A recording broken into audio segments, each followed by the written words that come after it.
پاکستان اور افغانستان کے درمیان ایک دفعہ پھر سرحد پر جھڑپیں ہوئی ہیں۔ افغانستان کی طرف سے پاکستان کے علاقے کرم کے اوپر بھاری ہتھیاروں سے حملہ کر دیا گیا۔ 3 جگہ بارڈر پہ افغانستان پاکستان بارڈر پہ فائرنگ ہوئی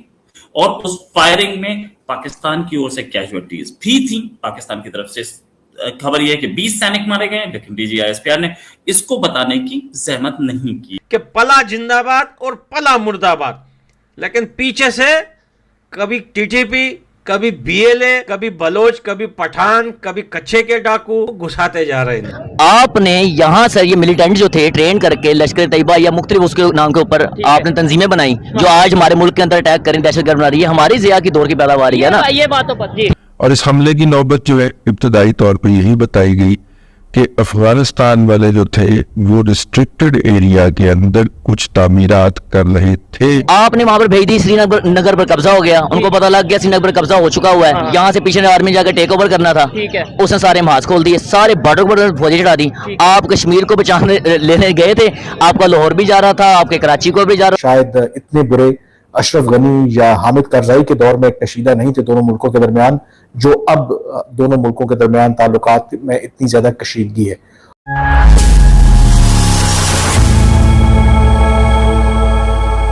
نمستے دوستو، welcome back to my channel. دوستو، جب افغانستان میں طالبان آتے ہی پاکستان میں خوشیوں کا ماحول چل رہا تھا اور پاکستان طالبان مل کر بھارت کا کشمیر چھیننے والے تھے، لیکن آج طالبان پاکستان کے اندر بھی اور بارڈر پر بھی ٹھکائی کر رہا ہے۔ پاکستان اور افغانستان کے بارڈر پر ٹینشن بڑھ چکی ہے۔ پاکستان کے کے پی کے پلانٹ کے نزدیک بارڈر پر کئی جگہ پاکستان کے اوپر اٹیک ہوا ہے اور اس میں پاکستان میں بہت ہی زیادہ کیجوالٹی ہوئی ہے۔ اسی پر پاکستانی میڈیا چرچا کر رہا ہے۔ ویڈیو کو آگے لکھنے سے پہلے ہمیں لائک، کمنٹ، سبسکرائب ضرور کیجیے۔ جو اطلاعات آ رہی ہیں ابھی تک یہ جو فائرنگ کا تبادلہ جاری ہے دونوں اطراف سے، ابھی تک باضابطہ طور پر کوئی بیان جاری نہیں ہوا، لیکن مقامی ذرائع کے مطابق اور جو رپورٹ سامنے آ رہی ہیں کہ یہ جو لیٹسٹ کلیش ہو رہی ہیں یا ہوئی ہیں اس کی بنیادی وجہ کہا یہ جا رہا ہے کہ جو افغانستان کی سائڈ متنازع علاقے میں ایک نئی پوسٹ کی تعمیر کر رہی تھی، جس کے بعد یہ جھڑپیں شروع ہوئی ہیں۔ ابھی تک یہ نہیں پتا کہ کیا ان جھڑپوں میں کوئی جانی یا ادروائز کوئی نقصان ہوا ہے، لیکن کچھ جو مقامی لوگوں نے مبینہ طور پر وہاں پر جو فوٹیج بنائی ہے اس میں یقینی طور پر دیکھا بھی جا سکتا ہے اور سنا بھی جا سکتا ہے کہ دونوں اطراف سے بھاری اسلحے کا استعمال ہو رہا ہے۔ اور جب تک جیسے میں آپ سے کہہ رہا ہوں کہ یہ بات کر رہا ہوں تو کہا یہ جا رہا ہے کہ ابھی تک جو فائرنگ کا جو تبادلہ ہے وہ دونوں اطراف سے ہو رہا تھا۔ اب یہ بڑی ایک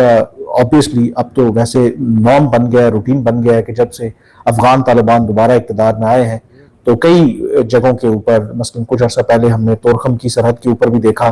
کہ دونوں ملکوں کے درمیان فائرنگ کا تبادلہ ہوا، چمن کے علاقے میں، باقی جگہوں کے اوپر بھی مختلف اوقات میں یہ جھڑپیں ہوتی رہی ہیں۔ اور یہ غیر معمولی بات ہے کیونکہ جب افغان طالبان اقتدار میں آئے تھے تو یقینی طور پر ہماری تو یہی توقعات تھی کہ کم از کم جو افغانستان کے ساتھ پاکستان کی جو سرحد ہے وہ اب سیکیور ہو جائے گی، محفوظ ہو جائے گی، اور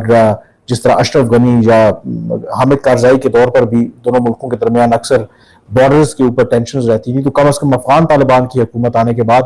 وہ صورتحال نہیں رہے گی۔ لیکن اس کے برعکس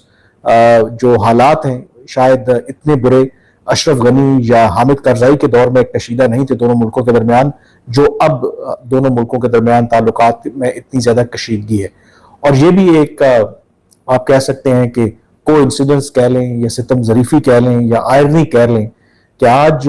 4 سپٹمبر ہے اور آج ہی کے دن 3 سال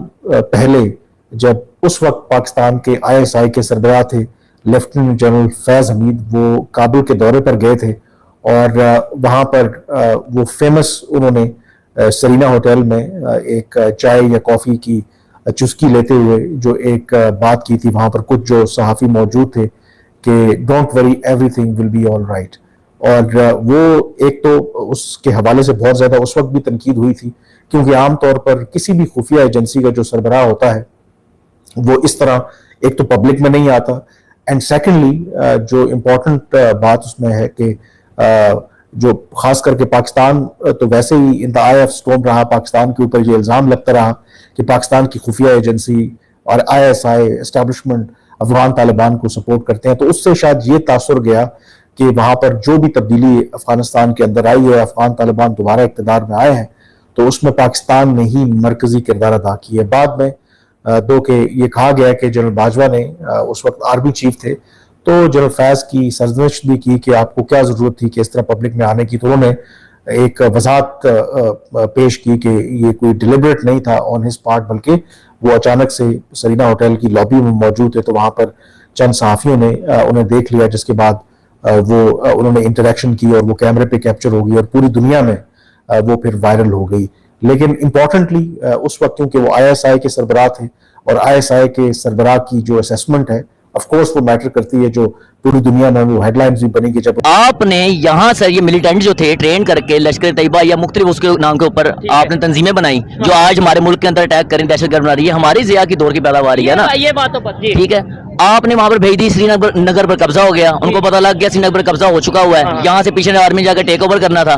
اس نے سارے محاذ کھول دیے, سارے بارڈر پر فوجیں چڑھا دی. آپ کشمیر کو بچانے لینے گئے تھے, آپ کا لاہور بھی جا رہا تھا, آپ کے کراچی کو بھی جا رہا تھا, آپ نے ڈیفینڈ کیا, ان کو پیچھے کیا, انہوں نے اپنی فورسز پیچھے بھیج لی, اس کا بدلہ ٹھیک انہوں نے 6 سالوں بعد لیا, 71 میں لے لیا, ملک توڑ کے بھی رکھ لیا. پھر 98 کے اندر آپ نے کیا کیا, کارگل کے اوپر کیا. آپ یہ کام تو کرتے رہے ہو اپنے تیار کر کے بندوں کو بھیجتے ہوئے, یہی کام اس نے سیکھ لیا, ٹھیک ہو گیا. اب وہی ٹرین کر کے بلوچستان کے ہماری بندے خریدتا ہے. ٹھیک ہے, اچھا مجھے یہ بتائیے گا کہ آپ نے جو ہسٹری بتائی ہے, نو ڈاؤٹ میں اور یہ میں اسی کو اپنی طرف سے نہیں کہہ رہا, میں یہی یہ بات نجم سیٹھی صاحب نے ڈرامے کے یہ ان کا ایک آپس کی بات میں آتا تھا, انہوں نے پوری ریویل کی ہوئی ہے ان کا پروگرام ہے, لیکن یہ ہماری بکس میں ایسے بتایا جاتا ہے, ہماری بکس میں تو یہی ہمیشہ بتایا جاتا ہے کہ جی رات کے اندھیرے میں چلاک دشمن نے اٹیک کیا اور جو ان سا یہ کیا گیا وہ کیا گیا. مطلب یہ ہے کہ رات کا اندھیرا ہو یا دن کا, پھر اٹیک تو اٹیک ہوتا ہے اگر کیا جائے یا نہ کیا جائے. آپ کو نہیں لگتا کہ ہمیں ہسٹری اس طریقے سے نہیں بتائی جاتی؟ سر ہسٹری کے اندر تو ساروں نے کھچے ماری ہوئی ہے, اس میں ہسٹری کے اوپر تو آپ بات کریں گے تو پھر آپ اسلامک تنظیم اٹھا لیں تو اسلام کی تاریخ اٹھا کے دیکھ لیں, آپ کہیں 712 کے اندر محمد بن قاسم آیا یہاں پر ایک عورتوں کو بچانے کے لیے, اور جس نے اس کو بھیجا حجاج بن یوسف, اس نے صحابی رسولوں کو کعبے کے اوپر بھی ٹنگوایا تھا, ظالم بندہ تھا, ہسٹری نے بتا دیا کہ وہ ہیرو ہے. تو ایسے تاریخ جب لکھی جاتی ہے تو مورخین کو سچا ہونا چاہیے. اس معاملے میں ہم نے نیگوشیشن نہیں کی, ہم نے ہمیشہ چور بازاری کا بازار گرم کیا. ایون کہ USA سے ہم ایڈ لیتے ہیں, اسی کے اوپر یہ بول رہے ہیں یا تو لینا بائیکاٹ کر دیں, ابھی بھی فوجی ایڈیں وہاں سے آ رہی ہوتی ہے, آج بھی ہم انہیں کے ٹکڑوں پہ پڑھ رہے ہیں. یہ بات آپ کو پتا ہے, مجھے تھوڑا پتا ہوگا, آپ کے ساتھ فیلوز کو پتا ہے, یہ عام پبلک کو نہیں پتا. عام پبلک میں کیا کنسیپٹ ہے, آپ اسے ایگری کریں گے؟ عام پبلک میں یہ کنسیپٹ ہے یہ امریکہ جو ان سا کافر ہیں, دشمن ہیں, یہ ہے وہ ہے. وہاں پہ تو عام پبلک میں ہمیں یہ بتایا جاتا ہے. سر یہ کافر کفر والی بات تو ایک سائڈ پر ہے, رسول خدا نے سب سے پہلا جو کیا تھا مساق کیا تھا, وہ مساق کیا تھا مدینہ کس کے ساتھ کیا تھا, یہودیوں کے ساتھ. فائرنگ ہوئی اور اس فائرنگ میں پاکستان کی اور سے کیجوالٹیز بھی تھیں. پاکستان کی طرف سے خبر یہ ہے کہ 20 سینک مارے گئے, لیکن DGI-SPR نے اس کو بتانے کی زحمت نہیں کی, یا ان کو لگ رہا تھا کہ 20 ہی مرے, زیادہ تو نہیں مرے, تو جانے دو کیا فرق پڑتا ہے. میں بتاتا ہوں آپ کو, یہ کھورم مرچ ڈسٹرکٹ ہے خیبر پختونخوا میں, یہاں پر ہوئی تھی کل فائرنگ. دونوں طرف سے کافی دیر تک فائرنگ چلتی رہی, قریب آدھے گھنٹے سے اوپر, اور اس میں یہ دوسری طرف کوسٹ پروونس ہے اس میں, اور دو جگہ اور پاکستان افغانستان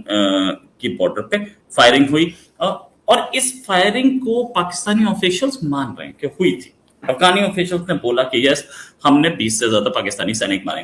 ایک ایسے ٹائم پہ جب عزم استحکام کی کہانی چل رہی ہے, کچھ ہوا نہیں, کورٹ مارشل پروسیڈنگز چل رہی ہیں. فیض حمید کی کورٹ مارشل پروسیڈنگز ہیں, اسے دبانے کے لیے بہت ساری چیزیں, مطلب اس میں فیض حمید جو کورٹ مارشل پروسیڈنگز ہیں یہ سب کے پرومیننس میں رہے گی. چاہتے ہیں وہ, آرمی چاہتی ہے کہ یہ پرومیننس میں رہے, اسی لیے تو پریس کانفرنس کر رہی ہے. کیوں کر رہی ہے؟ کیونکہ عزم استحکام پہ کوئی کوشچن نہ پوچھے, وہ کوئی کوشچن یہ نہ پوچھے کہ بلوچستان میں کیا ہوا. اور لیکن انہوں نے جواب دیا, میں اس کا بھی بات کروں گا. DGI-SPR ڈائریکٹر جنرل ISPR یعنی کہ Pakistani army navy air force کے کمبائنڈ اسپوکس پرسن نے یہ بات بولی کہ دیکھو لیفٹیننٹ جنرل احمد شریف چودھری یہ جو ہیں یہ DGI-SPR, انہوں نے بولا کہ پاکستانی آرمی کا کوئی